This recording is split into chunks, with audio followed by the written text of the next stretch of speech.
उत्तर प्रदेश के संभल जिले के चंदौसी कस्बे के मोहल्ला शक्ति नगर में आज प्रशासन ने अतिक्रमण के खिलाफ बड़ी कार्रवाई की।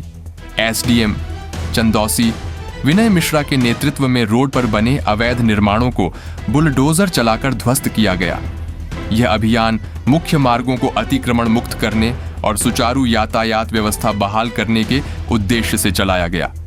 प्रशासन की टीम पहले से नोटिस जारी कर चुकी थी, लेकिन समय पर अतिक्रमण नहीं हटाए गए। कार्रवाई के दौरान भारी पुलिस बल तैनात रहा, जिससे किसी भी प्रकार की अव्यवस्था न हो सके।